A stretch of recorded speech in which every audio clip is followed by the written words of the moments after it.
This episode contains adult themes and is not appropriate for all audiences. Listener discretion is advised.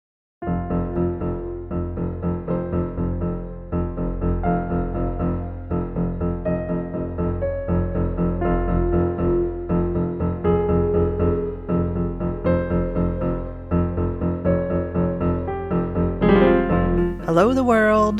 This is They Will Kill, a true crime podcast. I'm Sadiak. And I'm Courtney-ek. And we're sisters, and we're going to talk to you about some murder. A lot of murder. Well, a murder, but it's a lot. There's a lot of murder within that murder. Just to clarify. That sounds awful. Get excited. Well, I'm ready. I'm ready to hear all about it. So. Sorry to truncate your intro, but I guess we'll just give the people what they're here for. That's right. I don't have anything else to say about it. Great. So today's lot of murder is the murder of Daniel Sorensen, also known as the Northville, Michigan thrill kill. Whoa. I know. So I actually was looking, again, getting on Reddit and scrolling through at 2 o'clock in the morning, looking for murders to talk about. And I found a story about an asylum in Northville, Michigan that apparently there's a series of tunnels that were burrowed below the asylum. And the thing that I read said that they were used to transport the patients from the asylum into town. Anyway, and that there was... Were they like burrowed on purpose? Yes, like actual tunnels, sort of like the Shanghai tunnels in Portland, like a system of tunnels under an asylum. Right. And into the city of Northville, Michigan. Okay. And that there had been a murder that had taken place near the tunnels and that people, were like living under there and all this creepy stuff. So I was like, shit, yeah, that sounds exactly up my alley. So I went and looked it up. And there is an asylum, a defunct asylum in Northville, Michigan. There is a system of tunnels underneath the asylum. I couldn't see anything about them stretching beyond the underneath of the asylum. Mm-hmm. People do go and hang out in them, but I couldn't find anything about a murder. Mm-hmm. But when you type in Northville, Michigan, a whole heap of murders come up. It's a suburb of Detroit, so okay. I think that has something to do with it. But this story I found through that search. So thank you, Reddit, once again, for taking me on a journey from one murder to an equally awful and creepy murder. So Jean-Pierre Orlowitz, who's also known as JP, was an 18-year-old teenager from a fairly affluent family. He looked like someone who would attend a prep school with his clean-cut good looks.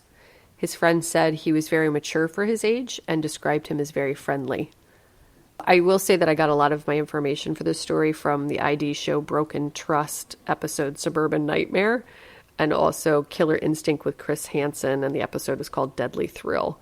And between those two and then the actual photos of this kid and his court footage, I think he's got a real Martin Scarelli vibe. Just to give you an image, visual. Yeah, everyone's favorite douchebag, Martin Scarelli. Right. So JP's friend, Alexander Lechtman, was a free-spirited hippie sort of teenager. He had above-average intelligence and things came very easy for him, but he put in the minimum amount of work at school. He was raised by a stay-at-home mom, and his father coached Little League. He was a very talented musician and could play music by ear. After high school, however, he started partying pretty hard and was drinking and doing drugs fairly regularly. JP and Alex were an unlikely pair, but both enjoyed going to meet up with their group of friends to smoke and drink in nearby Detroit, so they hung out often. JP was considered the leader of the friend group, and friends report that he gravitated toward a more kind of tough guy image, which led him into another unlikely friendship with a 26-year-old named Daniel Sorensen.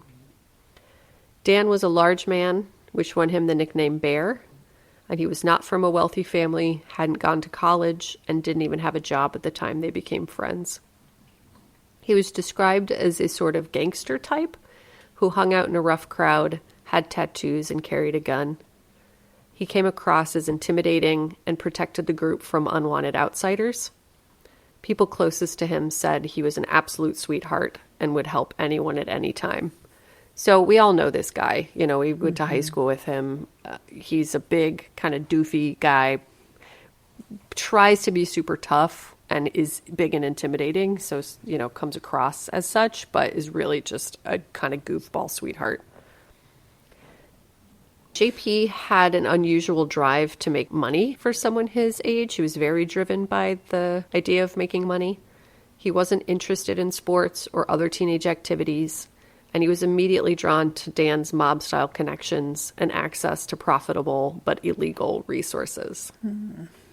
The ID show that I watched, the acting was super good. Like it is. Yeah. And there's one part where JP's character says to Dan's character, I know lots of people who would pay good coin for this. Good job, ID. Real hip to the lingo. Kid lingo. Yeah, to the mob-style kid lingo. And so I just want to back up, just to make sure I'm on track. But so there's 3 guys that are palling around, right? Yes, yes. There's a group of them, but Alex and JP are quite close. They love to party together. Right. They go to Detroit all the time to get wasted. And then this kid Dan, they run into him in that circle because Dan lives in Detroit. Right. So they run into him in Detroit, and they all become friends. Yeah. Okay. Yeah. So JP spent a lot of time taking care of his grandfather in nearby Canton, Michigan, and would go over every day to check on him. His intentions weren't all good, as he would also use his grandfather's basement as a party pad. Kids would meet up down there to play pool, video games, to drink and smoke pot, and his grandfather never caught on to their presence. I think he was a little senile. I mean, according to the ID show, the acting in the ID show. It was insinuated. Yeah, maybe hard of hearing. I mean, probably extremely hard of hearing if that's the case. Yep. JP and his friends were quick to include Dan in their basement parties, and it's reported that the much older Dan liked their attention and feeling important to the group of teens. I made a note that he reminded me of the bodyguard from I, Tonya. If you've seen the movie I, Tonya. So good. He's got kind of, like a real cool guy, but he's just a sweetheart. Yeah. Yep. JP and Dan would talk frequently about starting a business together, and JP thought they could leverage Dan's mob ties to make lots of money. To make coin. To make money. Yep. Turns out, though, that Dan never had mob ties. He was just presenting the tough guy image. While Dan wasn't a full-fledged gangster, he did teach the teens smaller scams, like calling fast food restaurants to claim their food orders had been messed up to then get free food. Buddy. Yeah, it's pretty real hard stuff. Yeah. Everyone reported that while Dan liked to portray the tough guy image, he was also easy to laugh and goof around with his young friends. A while later, Dan got into a huge fight with his parents and moved in with a friend. Without a free place to stay, Dan was suddenly in need of a source of income. Dan had an extremely hard time finding even menial work, and his biggest obstacle was that he was a registered sex offender. Oh, no. So when Dan was 17, he had a 14-year-old girlfriend, and her parents were very aware of their relationship, even allowing Dan to live with them for some time. While living with the family, Dan began butting heads with the mother's boyfriend, and he turned 18 while their feuds continued to escalate. You can see where this is going. Eventually, the fighting got so intense, the boyfriend forced the mother to file charges against Dan, and considering that he had become an adult, he was charged with statutory rape. Bummer. And I want to be very clear that I am not for predatory behavior. I'm not for adults sleeping with children, but I would consider this a case where they were in a relationship at an appropriate age, and then there's always that thing where it was consensual. Yeah, it was completely consensual, and somebody becomes an adult, and their younger partner is still in high school, and it gets a little murky, and in this case, it was worst case scenario, and poor Dan has to register as a sex offender. So Dan continues to hang out with JP frequently, and he goes over to his house and notices that there are stacks, even bags of money laying around the house. At JP's house? At JP's house. So keep in mind that JP was very wealthy. His father owned... Okay, that's right. Yeah, his father owned some kind of manufacturing facility, and they had a ton of money. Right, and it was JP's grandpa's house they were partying in, right? Exactly right. Okay. Yes. So Dan inquired about the money and asked if they were worried about being the target of a robbery, and JP said that they had actually been robbed recently. He claimed that a friend of his had recently taken some of the money and that he was angry and wanted to do something about it. Well, I mean, like, don't leave your stacks of cash piled Listen, up and I run into this problem all the time. I mean, I who have doesn't? bags and stacks of cash all over my house, and people are always just coming over and taking them. Yeah. Well, that's a party favor, man. Put that shit away. These are the drawbacks of being extremely wealthy. So JP hatched a plan to invite the kid over and, quote, scare the crap out of him and try to get some of the money back from him. JP wanted Dan to be waiting with his revolver when the kid arrived to intimidate him into turning over the money. Dan was hesitant to add another black mark to his record, but he can't afford to turn down the $3,000 JP promised him if he helped with the plan. This story is very familiar. I haven't quite placed it yet. But Really? yeah. Yeah. Anyway, keep going. I had never heard of it, but it's probably because there are a lot like it. And we'll get into that too. Yeah. Okay. Yeah. Dan had also begun to think of the teens as his family and relished the opportunity to protect and help them out. Mm-hmm. I do need to say really quickly that I got this story from the show, and it was from his father, Dan's father. It was from the police detectives. This is the story that they told, but I did read several times that the story was that there was a kid who had inherited some money, and they were going to invite him over and steal that money from him, like try to extort that money from him. So I'm not 100% sure. I could not find 100% clarity on which it was, if the kid had stolen from JP and they were going to steal back, or if it was the inheritance. But Right. we'll just throw that out there. So on November 8th, 2007, officers were summoned to the scene of a grisly discovery. They found a dead body wrapped in a blue tarp that had been burning overnight. The body had been decapitated, suffered multiple stab wounds, and someone had tried to burn the fingerprints off. Ugh. You know, kind of worst case scenario Yeah. to come upon a body. And somebody found it, of course. Like, I think it was a fisherman or a dock worker. Just, oh, God. Ugh. The police were stunned as there weren't many homicide investigations in their quiet community, and they immediately suspected a drug hit or gang activity of some kind. Police lucked out and found a clear tire track and some footprints nearby. They caught another lucky break when the crime lab was actually able to salvage the partially burned prints, and within 2 hours they knew who their victim was. The prints came back to identify the victim as Dan Sorensen. I was afraid of that. I know. They notified Dan's family, and his father recalls dropping to his knees. Through tears, he said, quote, "I think a lot of parents that have been through this will tell you the same thing. Your world changes just like that, and everything is different, and nothing is ever the same again." He recalls the devastation of hearing that his son had been torched and dumped, and that they didn't know where his son's head was. God. The devastation continued as news outlets repeatedly reported Dan's death as the decapitation of a sex offender. Oh, my God. And if you look up this case, every single headline talks about the decapitation of a sex offender, which is admittedly something that drew me into the case, because I was like, well, what was going on here?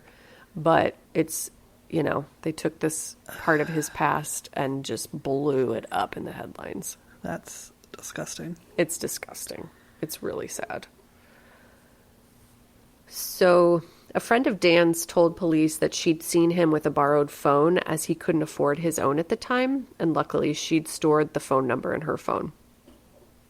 Police were quickly able to determine that the tire track likely came from a Chevy S10 series pickup truck. Police were also able to obtain a list of calls to and from the borrowed phone and began to call them one by one. The last number on the list was for J.P. Orlowitz. That guy. Ooh, I knew it. Yeah. Look, if you ever meet somebody and they remind you of Martin Scarelli, Run. run. They're going to probably murder you. Or jack up your life-saving drug by 700%. Or buy the Wu-Tang album and then for $4 million or whatever, the only one, and then not share it. That's what he did. He bought it and didn't share it. What a dick. God, yeah. Detectives went to JP's house to question him, and JP claimed that on the day Dan was murdered, he was supposed to meet him at his grandfather's but never showed. He claimed that when Dan didn't arrive, he hung out with his grandfather for a little while and then returned home later that night. While at the home, detectives discover a Chevy S10 pickup truck, an exact match for the tracks found at the scene. I'm shocked. I know. I mean, this guy. Mm-hmm. Detectives didn't think that JP was involved in the murder in the beginning and that there had to be something bigger at play, but they searched the truck just in case. I mean, can you imagine this little scrawny, like, prep school teenage kid, and you've got this insane discovery, and you just, like, there's no way to put the two together. Yeah, it just doesn't make sense. They noted that the truck had been freshly washed, and one of the detectives found little red dots in the bed of the truck, which they quickly identified as blood. They also confirmed that the wheelbase measurements matched exactly. In the interior of the truck, they found 5 or 6 containers of Drano, which was an especially strange thing for a teenage boy to store in his vehicle. Mm-hmm. They also checked his tennis shoes and found that they had the exact same pattern as the footprints found at the scene. So, JP was then taken into the station for questioning. It really kind of points out I don't know what the word I'm looking for, but... immaturity of teenagers. Yeah, just like taking so much time to try to destroy a body and then leaving just really obvious evidence behind. Yeah. Anyway, you know? Like, yeah. Just... Not I'll thinking... just deal with the Drano later. I'll just deal with those 6 super conspicuous bottles of drain cleaner later. You know, yeah. It's exactly what I was struck with that too when I read all of this. JP immediately clammed up and asked for an attorney, so there was no further discussion at that point. Meanwhile, the detectives tried to wrap their minds around what JP's motive could possibly have been, and the fact that it was very unlikely he'd carried out the crime alone. Mm-hmm. The police applied for warrants to search his truck and home, and while they waited, a witness came forward to give them information that would break the case wide open. On November 7th, Issam Ayash, who is also referred to as Izzy, received a phone call from JP who said it was imperative that Izzy come to his grandfather's house right away. Izzy showed up and parked a couple houses down from the grandfather's. When he arrived at the house, he said JP and Alex came out of the side door and into the driveway. They brought Izzy into the garage, where Dan's body was wrapped in a tarp on the ground. JP said that they just needed Izzy's help to get the body into the truck, and then he was free to go, and Izzy complied, afraid of what would happen to him if he didn't. Can you imagine? No. Hey, Court, I need your help with something. Hey, why don't you come over to my grandpa's? You're like, sweet, I'm going to get some pot, some pizza. It's going to be fun. And then you show up, and there's a body wrapped in a tarp. Yeah.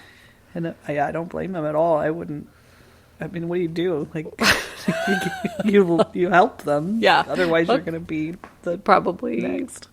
Yeah, wrapped in a tarp. Yeah. It's super horrifying. This poor kid, too. He speaks on the show, and he's just a, like, kind of cute, slow-talking, teen. He's just a teen. Right. Based on Izzy's testimony, they bring in Alex for questioning, hoping to get to the bottom of what really happened that night.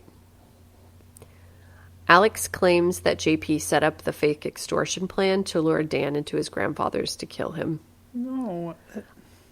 I will say, too, that Alex just gave it up right away. Like, this kid's standing, as far as I could tell from the footage, like, basically standing in the lobby of the police station, just telling them everything.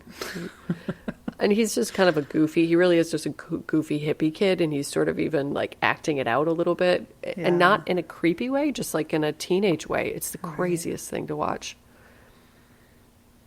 He said that when he showed up to the house to party on the 7th, JP had already set up a kill room in the garage, complete with tarps covering the walls and ground, a saw, garbage bags, Drano, and bleach to clean up after.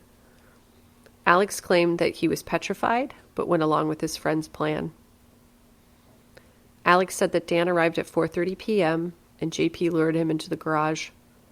As soon as Dan entered, JP attacked him from behind, slit his throat, and Dan fell to his knees. I know. I imagine being Alex, just No. once I'm not again, going to. thinking you're just going to go over to your buddy's house to party, and then this is happening. I'm so curious to. I mean, I know you'll probably, hopefully, tell us why, but why? Yeah. JP proceeded to stab Dan in the back 13 times. Oh my God. Yeah. After JP stabbed Dan, he stood up and said that he, quote, sure made a mess. The boys let Dan bleed out on the tarp, and then JP grabbed a saw and proceeded to decapitate him. I don't like it. No. I can't even crush a bug. Literally, like, I can't smush a bug. I cannot imagine. And then to be Alex, who's just standing there watching all this happen. Yeah. Yeah. The head was then placed in a Rubbermaid bin and covered in Drano in an attempt to disintegrate it. Oh, God. They also took a blowtorch to Dan's fingers to burn off his fingerprints and conceal his identity. Alex claimed he was terribly distraught, even going outside to throw up at one point, and when he was unable to help JP finish, Izzy was called to complete the job. After Izzy left, Alex accompanied JP to the dump site, where they then set the decapitated body on fire. Alex is able to lead the detectives to where the head was dumped, near a river outside of Detroit, confirming his entire story to be true. I don't think I could be furrowing my brow anymore. You weren't kidding. I mean, that is a lot. It's a lot of murder. To do to poor Dan. That's atrocious. Yeah. It's, I don't know. I don't know. Yeah. I don't know. I really, like, I can't even watch the movie Shallow Grave. Oh, God, it's too much, you know? No. It's too much. Police then search the garage and find more than enough evidence to convict JP. Because once again, this little shit just left everything in there. How old was JP? 18, I believe, yeah. Wow. So JP's defense team claimed that he'd gotten into an argument with Dan and acted in self-defense. He said that Dan threatened his life, the life of his girlfriend, and various family members. He explained that the tarps and the setup in the garage had actually been Dan's idea, and that they were part of the plan to scare the kid they were luring over to extort money from. JP claimed that when the kid didn't arrive, Dan became irate and threatened to, quote, blow his freaking brains out. The defense was able to present several instances of people filing official complaints against Dan, including intimidation, death threats, violent outbursts, and stalking. In 2006, 2 people even filed personal protection orders against him. This was quickly ruled out as it was clear based on Alex's testimony and the fact that Dan was attacked from behind and that JP continued to stab him well after Dan could have posed any sort of threat. Mm-hmm. After 2 days of deliberation, JP Orlowitz was sentenced to life without parole. Alex Lechtman signed a confession and pled guilty to second-degree murder, so was sentenced to 20 to 30 years with the possibility of parole. So why would 2 suburban kids kill their friend for no reason? Please tell me. Please. Well, friends of the boys said that they had gotten into harder drugs, and JP was known to supply their parties with cocaine and acid, and so some of them thought maybe their partying had led to the murder and dismemberment of Dan. Which, no. I don't think so. No. I don't do drugs, kids, but I have done a few, and they don't make you want to murder people. They make you want to do the opposite of murdering people. They make you want to party.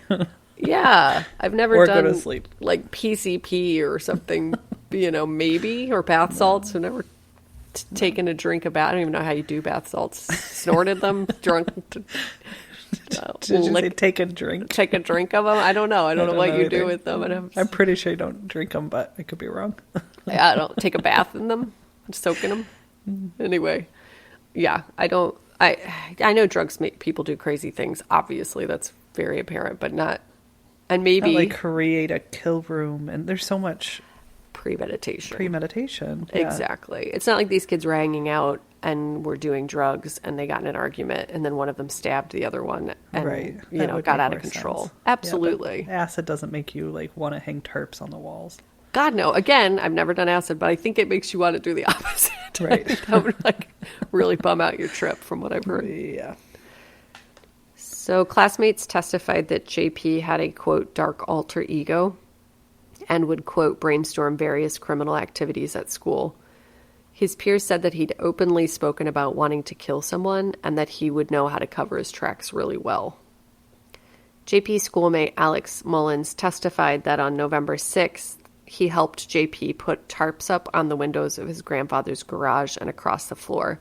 Quote, he told the jury JP told him he was going to kill Sorensen because he simply didn't like him. He told the jury he wanted no part of it and didn't participate. He also testified that he was asked to be the lookout for the murder. JP had spoken for weeks about wanting to kill Sorensen, Mullins added. Quote, he wanted to stab Dan, Mullins said. He wanted to bag him up in a tarp, hang him upside down from a tree, burning. He said he wanted to cut his head off. Ugh, God. Yeah. Okay, can we all agree? If someone's telling you they're Oh, gonna my murder God. somebody, you go ahead and call the police. Please. Seriously, teenagers, if you're listening. And it Yes. is really, you know, when you're teenagers or just everything's so dramatic and we're always like really into the occult and you know, like, Right. oh man, we live in the country and shit's really scary around here. You know, so we'd say like overly dramatic things. Yeah. So I can totally understand why a teenager would say something like that to another teenager and they wouldn't take it seriously. But please, for the love of God, if they're going so far as to ask you to help them. Right. You're like actively hanging tarps in garages. Yes. Go ahead. You don't have to call the police to tell your parents. Tell Yeah. the teacher. Yes. Tell grandpa in the room. Like, just talk Seriously. about it. Yes.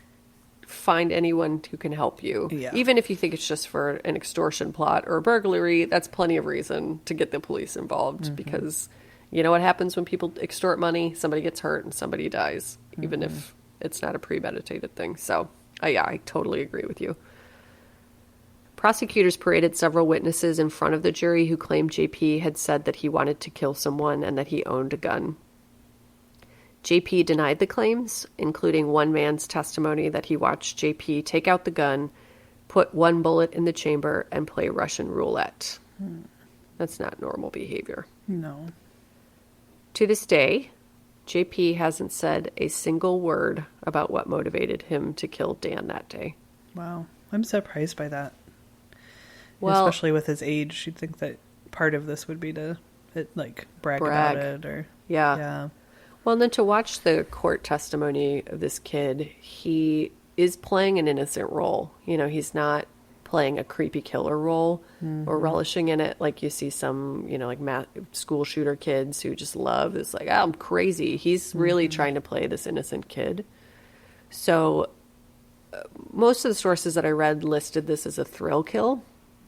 And of course, when I'm reading something like this, I'm like you. I'm like, why the fuck did he kill this guy? And why did he do it so brutally? You know, you don't decapitate a body unless you're either extremely desperate or you like Sick. it. Yes. You know, that kind of murder, that sort of murder tells me that there's something extremely wrong with you. So I looked and looked and looked and looked for any kind of evidence, testimony, anything other than what I just read to you about why he did it, and there's no information. So I thought I would go down a different path and research thrill kills in general.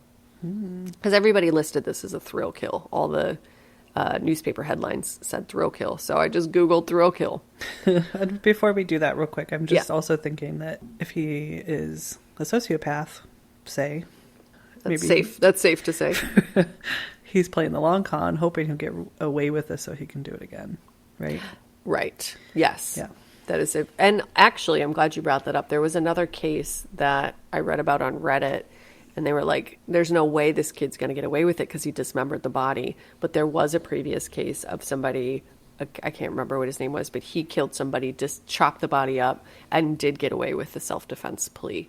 Wow. Yeah. So whether or not this kid had heard about it, I don't know, but it's there was precedence for that, for him to be able to get away with it. I think his age played into that, his affluence.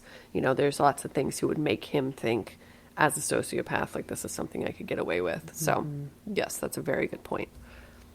So, these kids, this story reminded me of the movie Funny Games, which, if you haven't seen it, I highly recommend it if you like horror. It is actually the scariest movie I've ever seen. It scares me more than anything else I've ever seen. And it's just about two boys killing a family for fun. Yeah. I've tried to start it multiple times. I've never been able to get through it. It's too scary. Awful. Yeah. It is awful. I highly recommend watching the original too. I think it was Michael Haneke version. The American version is scene by scene, shot for shot, the exact same movie, but I'm not as scared by the actors. And Naomi Watts is in it. I don't really like her. But it's great. If you don't want to watch the original, which is, you have to read the subtitles, the American version is quite good, but it's terrifying. And this is what that reminded me of. So when I looked up thrill kills, what I found, there is actually a Wikipedia page that's called Thrill Kills, and you can scroll through, and over and over and over again, patterns of two boys or two girls, mostly boys, but two boys young boys killing a third. So let me take you down a little quick path of instances where this has occurred in the past. On May 21st, 1924, university students Nathan Leopold and Richard Loeb kidnapped and murdered 14-year-old Bobby Franks. Leopold, age 19 at the time, and Loeb, 18, believed themselves to be Nietzschean Übermenschen, which was Nietzsche's idea of setting a goal for oneself to become a superhuman who could commit a, quote, perfect crime, in this case, kidnapping and murder. Don't be a Nietzschean Übermenschen, guys. Please.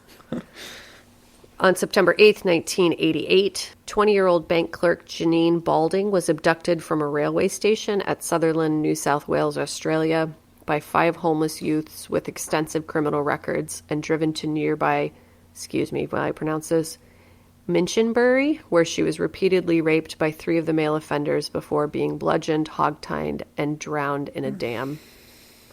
The ringleaders, 22-year-old Stephen Wayne Shorty Jameson, 16-year-old Matthew James Elliott, and 14-year-old Bronson Matthew Blessington, were arrested the next day and later sentenced to life imprisonment plus 25 years without the possibility of parole.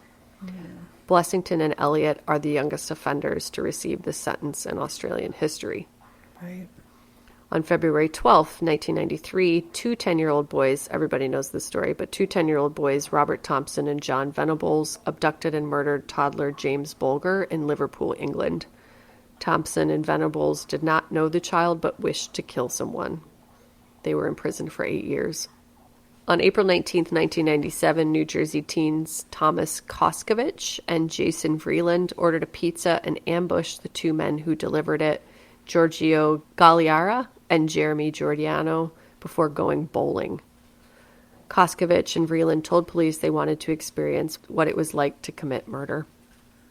On July 17, 1997, Jesse McAllister and Bradley Price killed a man and a woman on a seaside Oregon beach only to, quote, experience it, meaning murder, of course. Mm-hmm. On March 29, 2005, James Patrick Rohan, nephew of convicted killer Catherine Knight, and his friend Christopher Clark Jones stabbed and bashed 17-year-old Morgan J. Shepard over 130 times. Holy cow. Before decapitating him with an axe in Dayboro, Queensland, Australia, after a lengthy drinking session. Wow. Shepard's head was used as a puppet and bowling ball, according to witnesses. Hey. Both men were sentenced to life imprisonment with a non-parole period of 27 years. 3 youths who cannot be named because of their age were sentenced to 2 years detention for helping dispose of the body. Just 2 more, guys. July 16, 2007, 2 young men, Viktor Sayenko and Igor Supernyuk, I'm going to go with that, murdered 21 people from June 25th, 2007 to July 16th, 2007 in Ukraine. There's no apparent motive for the murders. On October 4th, 2009, teenagers Stephen Spader and Christopher Gribble murdered Kimberly Cates and severely injured her daughter Jamie during a home invasion in Mount Vernon, New Hampshire. Both were assaulted with a machete. 17-year-old Spader admitted hacking Kimberly Cates to death with 36 blows to the head and torso, Spader had formed a club he called, quote, the Disciples of Destruction, shortly before the murder, to whom he recruited his Confederates. Which I might actually want to do a story on that one. I haven't looked in to see if there's enough information, but point being, this happens a lot. Yeah. And so that made me think about something that I read about a long time ago, which is the Sociopath-Empath Triad. So this explains, I'm going to read directly from an article. It's, kind of psychology speak, so hang in there. But it's very, I think it's very understandable. But this explains how a sociopath recruits an apath to attack an empath. And you see this over and over and over again. Got all this information too, I will say, from a site called Psychopaths in Life. And this article is called the Sociopath-Empath Triad Explained. So one very useful and important framework through which to interpret psychopathic abuse is the so-called Sociopath-Empath Triad. This triad very accurately describes a method of psychological abuse employed regularly by psychopaths, sociopaths, and other toxic characters. It involves the basic method of triangulation, which many people will be familiar with, where the sociopath effectively uses other people as a pawn to play off against their target, who is very often an empath. All three are needed to make up what is referred to in the empathy trap as the sociopathic transaction, a scenario or situation which the sociopath deliberately manufactures to undermine and target empathetic individual by enlisting the active or passive support of onlookers or apaths. So basically what that's saying, and I'll get into it a little bit more, is I'm the sociopath. I'm going to manufacture a situation where it's okay to attack the empath with the help of my buddy who's the apath. It's really making me think about Columbine. Mm-hmm. I read a book by... Wally Lamb? He did a book about it. It's great. It's fucking great. It's Dylan, his mom. Oh, right. Right? Yep. Pretty sure it was Dylan's mom. Yep. We might want to cut this out because I don't have my facts straight. But she was talking about how her son was, in her mind, so easygoing and had his troubles, but he was like a really good kid. Yes. And it's Dylan, and what's the other guy's name? I can't remember. But yeah. But he was, the other guy was the one that really kind of... More predatory. Yeah, absolutely. Or like the one girl, the Slender Man story, where the one girl is schizophrenic and she convinces her other friend, who's just this normal kid, like wraps her up in her fantasy to kill their third friend. Yeah, you see it over and over and over again. Yeah. So the sociopath is the main toxic character here, and for this article, we can consider them the equivalent to a psychopath as well. The sociopath is an extremely manipulative, toxic person, devoid of empathy and compassion, and with little or no ability to experience emotion. They can give off a superficial or glib charm and very easily take people in with humor, sweet-talking, or some other manipulative tactic, but they are in reality fake and empty individuals with no ability to connect. Most dangerously, though, they have no conscience, and therefore there are no limits to how far they will go to psychologically target and undermine someone they see as a threat. They do not feel for the suffering they inflict on others, and potential targets must understand that with sociopaths, they are not dealing with people who are capable of guilt, remorse, or shame like normal people are. The empath is the sociopath's intended target and is most often a high-quality individual who possesses many of the traits the sociopath doesn't have. They are usually highly intelligent, empathetically tuned into others, moral, decent, strong people who have principles which they stick to. In a work setting, they are honest, straightforward, conscientious, solid workers who want to do things the right way. They also tend to be very observant people, and this is why sociopaths consider them a threat, as they will be the ones most likely to spot and call out unacceptable things that the sociopath says or does. Mm-hmm. They will spot their contradictions and hypocrisies in a way others will not so readily pick up on. They are often intuitive people with a strong sense of right and wrong who will very quickly spot that something is off with the sociopath in terms of their behavior and character. Mm-hmm. And finally, The apath is the person or group of people who are, quote, stuck in the middle to some extent, being neither psychopathic nor particularly strong, moral, or observant in the same way that the empath is. They tend to be the people who, quote, go along to get along, and may on some shallow level realize something is wrong with the sociopath, but are not strong enough to stand up against them or back the empath up. And honestly, most people are apaths. Society is made up of apaths, and it's really easy to see that. It's like, why would I react too strongly one way or another? I think is most people's reactions to most things. Right. Otherwise, they may simply be easily influenced people lacking in integrity and self-awareness, and therefore very easily manipulated and turned against the empath by the sociopath. They are not usually intuitive and observant like the empath, and therefore do not spot or else ignore the glaring red flags the sociopath will give off in terms of manipulative and deceitful behavior. The dynamic starts when the empath feels obliged to take a stand on something unacceptable the sociopath has done. The empath confronts the sociopath on their behavior. In response, the sociopath shifts the blame and attention away from themselves through a number of techniques such as lying, obfuscation, confusion, blame shifting, projection, and so on. The goal is to throw others off the scent of what they have done and divert the attention to the empath instead. So I think we've all gone through this, right? You have the friend who you call them out, and then they go to your other friends, and they're like, Courtney's such a bitch. She said this about you, and just blatantly make something up to turn everyone against you while you're like, wait, no, I didn't do that. They did it, But once you're in that defensive position, it's impossible to get other people to believe you because you're damned if you do, you're damned if you don't. You know what I mean? Right. So the apath completes this transaction by either corroborating the sociopath's view or else not openly siding with the empath. They allow themselves to be taken in by the sociopath or else make a cowardly decision morally and choose not to back the empath even though they may see he is right. The sociopath may use a number of tactics to get the apath on board, such as flattery, bribery, lies, deceit, half-truths, miscommunication, and so on. They rely on a multitude of methods to draw the apath in and further isolate and target the empath. In other words, the sociopath could not get away with the psychological abuse they inflict on others without the passive or active collusion of the, quote, masses or crowd. The bulk of people who are not evil but not empathic or strong either and allow themselves to be very easily taken in by the sociopath and do not stand up for or validate the empath's correct point of view. They don't want to get in the sociopath's bad books. So, hopefully that's helpful. Yeah, no, it's fascinating. Isn't it fascinating? It's one of those things that you, like, somewhere in my brain, like, now that you've said it out loud, I'm like, well, duh. Right. But I'd never thought of it like that.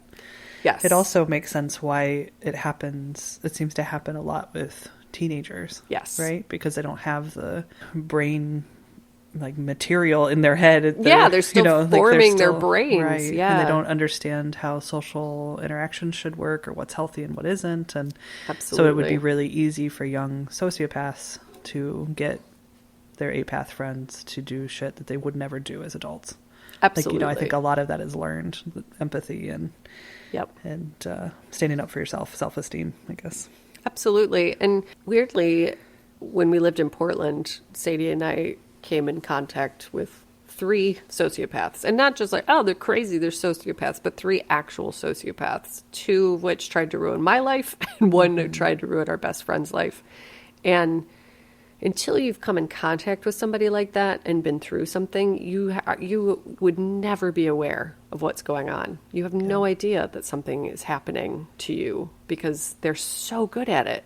And they did exactly what this article outlines, which is pull you in really, really, really close and then turn you against somebody. And then generally what happens, in my case, what happened was I was the apath and I was helping them attack other people. And then eventually I became the person who was going to be attacked because I called them out. I figured out what was going on and called them out. And so then they turned on me. So it's really easy to get caught up in, exactly like you said, if you've never done it before, especially if you're a teenager who's, wanting to be included, who wants to be cool and liked. And sociopaths and psychopaths are really good at making you feel included and liked. And most often you're a target if you're somebody who is either just kind of a good time Charlie, or really wants that attention, who really wants somebody to love them. Like in your case that you mentioned, Columbine, that's a perfect example of that kid who really wanted to be loved, and this predator loved him, and then in the end recruited him to do something extraordinarily awful. Yep. So his name is Eric. I thought of it finally. Thank you. Very good. Good job. Thanks. So yeah, it's so interesting. So with the lack of a clear motive from JP or any kind of explanation from JP, I was like, you know what? Fuck it. I'll go figure it out. You got right to the bottom of it. No, and the answer really, is really interesting. Yeah, he's just crazy. He's Yeah. crazy, and he was able to recruit these other kids to do this extremely awful thing to poor Dan Sorensen. Wow. So I'm not going to sleep tonight. Because you have two sons. Yeah. Who are lovely children. But are they? Are they Or empaths? are they? I mean, like, either way, I'm screwed. If they're sociopaths or empaths. Yeah. Like, Or I can't apaths. win. Yeah. Oh, Well, and I think God. it's, I think about, it's what part of the reason I brought it up. One is to, help people from having this happen to them, because it can, hopefully on a less horrifying, in my case, it was just like, I lost some friends and was totally stunned on the other side of it. And it was like, holy shit, what just happened? But, if you're raising children and helping them sort of navigate this world, and you see any of these behaviors in them, just be aware of it and help them understand that this is what people do, and nobody's really immune to it. Hopefully no one's going to get murdered, but Yeah. I think that obviously is this extreme of it. yeah, more often sociopaths. I mean, psychopaths kill people, but sociopaths and ruin lives, but sociopaths usually just like that sort of mind game, interpersonal play. Yeah, they get off on that, and they just do it over and over and over again. And it's damaging. It's horribly damaging, especially if you're in a relationship with someone who's a sociopath. So if you're hearing this and you're relating to it and you want to reach out and talk about it, we're more than happy to have conversations with people who are navigating through this. Because I've also had friends who are in relationships and are like, this just happened. This doesn't make sense. And I'm like, you're in a relationship with someone with a personality disorder. And they're like, how do you know that? And I'm like, well, been there a couple times. And once you've done it, you're like, bingo, red flag. That's not normal. But it takes going through it to get to that other side to know that that's what's going on. Mm-hmm. Well, I got some shit to think about now. It's so interesting, Courtney. Really good job. Thanks, Wow. man. Thank you. And so that's the murder of poor, sweet Daniel Sorensen. And if you want to see this sweetie pie, and his dad has spoken out a lot. He's in all the shows that I watched, and good God, man, he's like a Dan Connor kind of character. Just like, this guy loves his kid. He knew that his kid wasn't, on the best path, but he was like, he's okay, Right. We're in Michigan. He'll figure it out. Yeah, we live in Detroit. Like, this is just how kids are in the Midwest and the northern Midwest. And yeah, it's really so, so sad and so sweet to watch him talking about his poor, sweet son. And his mom is in one of the episodes too. Just the perfect little northern Midwestern family. So my heart goes out to them. Big Because holy shit, man, you never expect some 18-year-old shithead preppy to take your son's life in such a horrifying way. No. Wow. Well, there you go. There you go, guys. Raise your kids right. Protect them from sociopaths and psychopaths, and protect yourself, too. Yeah. That's it. Goodbye. There we go. Don't you love the transition from murder to I know. other It really stuff? is so hard to shift. Yeah. We need some soothing music between. Yeah. Like this is your recalibration music. Now we're going to talk about the world and That's right. things that are nice in it. Like That's right. you guys. Yay. Like our listeners and our Patreon supporters. We did get a Patreon episode up. We did get a bonus episode up. We've said this a million times, but just in case you're tuning in for the first time right now, all of our bonus content is free. That is our public service to help us all get through quarantine. So right now, most of our bonus episodes, we're putting out 2 a week. Half of them are considered bonus. We're putting them out for free. Eventually, one of those is going to become a paid episode, but for now they're both free. But we do want to reward you guys who are signing up early. So we did put an episode up that's Patreon only. We're going to get another one out in a week or so, or 2 weeks. We'll say 2 weeks just to be safe. You also, if you sign up through the month of May, you get a free enamel pin no matter what tier you sign up for. Yep. And then there are goodies that you get, as you work your way up the tiers. And we're going to be throwing in extra goodies for now, again, because you're being so sweet to sign up without that extra bonus content. So we're going to reward you with material goods with our name on it. Yep. Let me shout out our Patreon supporters while we're talking about you guys. That's a natural transition. Mm-hmm. We have quite a few this week. We would like to say a huge thank you to Bailey T, Elizabeth G, who, again, girl, you're the best. She's a big supporter on Instagram, too. We love you. Karen W, who's actually an old friend of ours and a wonderful artist. Megan G, who's a son of a bitch because she's also our editor, our writer, editor, researcher. So she's just being a wonderful friend who we should be paying, but instead she's paying us. So I don't know how that worked out. Yeah. We'll give it back to her eventually when when we strike it big, you guys. Please keep supporting us so that we can employ Megan full time and not take her money from her. But okay, we just assumed she would work for us or with us. I will say with us. Yeah. She would. I think that's sort of her dream job. Anybody who's in true crime, if you're like, hey, you want to research and edit true crime, hang out with your best girls. Shit, yes. So thank you guys so much. We've been calling you our day oneers. You've been here since day one. We will not forget you. I guarantee it. I'm a Leo. I am so loyal. You are our people. You're our homies. So thank you. Truly. Yeah. We appreciate it so much. So much. I keep forgetting to shout out our Dallas coven, so I'm thinking about it. I don't know how Dallas became our big supporters. I am so excited by that, though. Mm-hmm. I've never even been to Texas. I've been in the Houston airport twice, but I've never been to Texas. I don't know very many people from there, but you guys have just shown up as our, troop. Yeah, it's amazing. Our biggest group of listeners is out of Dallas, Texas. So if you're listening from Dallas, Texas, fucking thank you. Yeah. Awesome. Let us know how you found us. I don't know. Let's hang out when the quarantine is over. Right. I'm so into this. Yeah. Let's go see what Dallas, Texas is all about. I'd love to go to... I know that I would love Texas. Everybody I've ever met from Texas, I love. Yeah. And even though politically we don't always line up, we always have a good time. My mother-in-law is from Texas. She and I, we couldn't get along better. We love Sauvignon Blanc. She's hilarious. She always says things like, true Southern style. And I know there's a difference between Texas Southern and then South Carolina, mm-hmm. Southern. But she always says things like, oh my, this is it. This is so interesting. Tastes like there's so many ingredients in here.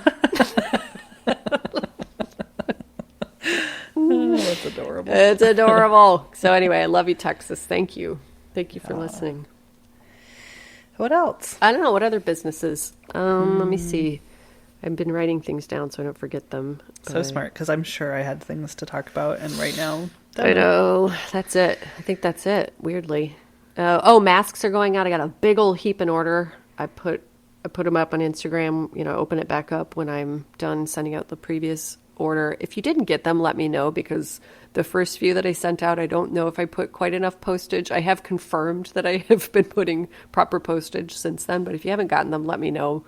It's not big. They have all been sent out. If you ask me for them before this week, you should have them by now. If you don't, please let me know and I'm happy to resend. But I've got a big stack, so thank you for your patience if you just ask for masks this week. I just do them as I can, so it might take me a week or two to get all of them out, but they will get out. And we love you guys and want to keep you safe, so I'll just keep cranking through with those. And I think that's it. I think so. Question Yeah, mark? I know. Been thinking a lot about how, we don't talk about the quarantine as much, but I hope you guys are doing well out there. Yeah. I know that for me, it continues to be lots of ups and downs. I had a Yes. real lull there probably last week, and just know you're not alone if you're feeling down. Yeah. It seems like some states are starting to open up, whether that's smart or not. But hang in there. Yeah. You are not alone. No. And we're getting through this. It looks like, scientists are doing incredible work and starting to find things that might be able to treat this virus. And Which is so thrilling. Sadie just told Yeah. me that before we got on here, and I was like, well, that's the perfect way to end a weekend. so, yeah, Yeah. I think that's it. I think that's it too. Oh, I saw 2 good horror movies recently. I'll give you that recommendation. I only watch horror by myself because my wife doesn't like them, so I just try to cram them in when she's she's an artist. She paints pictures downstairs. When she's painting a picture, I watch horror. I really loved The Lodge. It was quite good, and I really loved Vivarium. They're both slow burns, so if you like slower, kind of artsy horror, which I generally kind of don't, unless it's really well done, and I think these 2 are really well done, so I recommend those. Yeah, I've been watching Schitt's Creek finally. Yeah! After Courtney has been telling me about it for like 6 months, and into season 2, and they're like my best friends. So if you need a really funny, really sweet, yes, easy watching, yes, do it. It's really good. Nobody likes season 1. Anybody, you're probably saying right now, I tried it and I didn't really get into it. You are not. That's everybody's experience with it. Push through season 1, and then season 2 through 6 are fucking amazing. And Catherine O'Hara is a goddamn genius. It's amazing. And I could watch her do anything for the rest of my life and die happy because she shines so bright in that show. And it's basically really it's basically a vehicle for her brilliance. And the rest of them are amazing too, but good God, man. She's incredible. She's incredible. So you're incredible. You guys are as great as Catherine O'Hara. Go take it from here, Sadie. And I've interrupted your social media shout out. Oh, no, that's all right. I think people know where to find us if you're just listening. Yeah. We just found all of a sudden, stumbled upon us. We are on Instagram, Twitter, Facebook at They Will Kill. Yep. You can find us.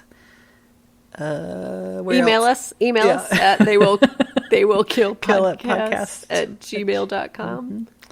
Our website is theywillkill.com. Please rate, review, subscribe. Shit, yeah, man.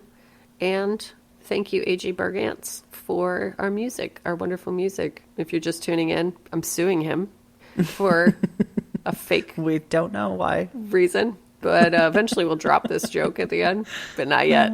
Not yet. Still hanging on tight to suing our dear friend. He's also our family member. He's our Right. brother-in-law. So it's not even like it's like directly affecting our family. Impact. Yeah. Yeah.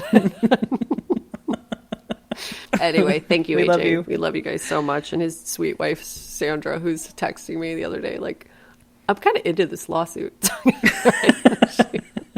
She supports it. Anyway, we love you guys so much. And remember. Oh, man. Oh, shit. I feel like I had one and now I can't remember what it was. I don't know. I think just be kind to each other and be careful out there. And I think I know we're going to be okay, but also don't do what's not comfortable for you and try to support each other where we are right now. There's a lot of people doing really crazy things, which I understand why people want to go back to work. They have to. Their lives literally depend on it. So I get that. And I also get why people don't want to go outside at all and are really against it. It's a very polarizing experience to have. And I want you all to know that I love you on both sides of it. Just don't be stupid and reckless and ruthless. Be kind and, advocate for yourselves in whatever it is you need. And we're all in it together. Even though it's a cheesy cliche thing to say, it's really true. And if you want to stay home, listen to our podcast. And it'll be okay.